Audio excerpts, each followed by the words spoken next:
अब ड्रामों का कल्चर माँ बाप बेटे बहन सब बैठकर देख रहे हैं, फिर उसी लिबास के ऑफर, फिर जैसा उन्होंने किया था, जैसा शादी ब्याह के अंदर हुआ था। और एक ड्रामा आप देखिए, शादी ब्याह में फलां ड्रामे में किसी ने देखा है कि सारी बारात ने पीला कपड़ा पहना है, तो ये भीख मांगकर, चोरी करके, खयानत करके, सेठ का जेब काट कर, लोगों से धोखा देकर पैसा लाएगा और अपनी इज्जत रखने के लिए सारे घर को जनाब जो है कि वो शादी के अंदर लाल कपड़े या पीले कपड़े, एक जैसे कपड़े, एक माहौल। चलो अगर पैसा है भी, अब मुतालबा इस फजूल खर्ची का नहीं है, मुतालबा शादी में होगा महर का, और महर रखेंगे 500 रुपए शासन। यानी आप जवाल देखिए, मातम का वक्त है। अल्लाह, इस्लामी लोग, अब बात की जाए तो किताब हमारी शादी पर कह रहे हैं, तो हमने कहा ये जो लाखों रुपए तो फजूल 5 लाख का वलीमे का हॉल, तो 5 लाख का फलाने का हॉल, तो मैंने कहा रब ने कहा था तुझे इतना बड़ा वलीमा कर, चंद दोस्तों को बुलाकर भी वलीमा तकाजा पूरा हो सकता था। लेकिन जो तकाजा शरीयत का है महर का है जी, 10,000 रुपए महर है, 10,500 रुपए महर है, और वो भी इतनी बड़ी रकम है कि 500 रुपए नकद देंगे, 10,000 अपने टाइम पर देंगे। और इस वक्त कोई आलिम बैठकर खुदा के दीन को जो जानता हूं उसकी रूह कांप जाए कि ये तुम क्या कर रहे हो, हैं?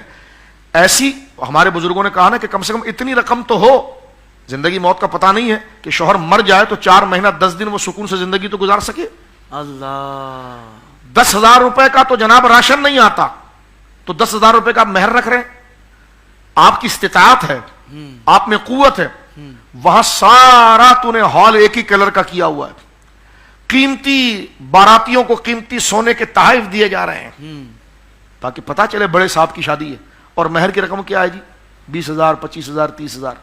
तो कहने का मकसद ये है वो इसराफ, ये जवाल जो हम खुद कर रहे हैं, खुद अपने आप को खड्डे में गिरा रहे हैं।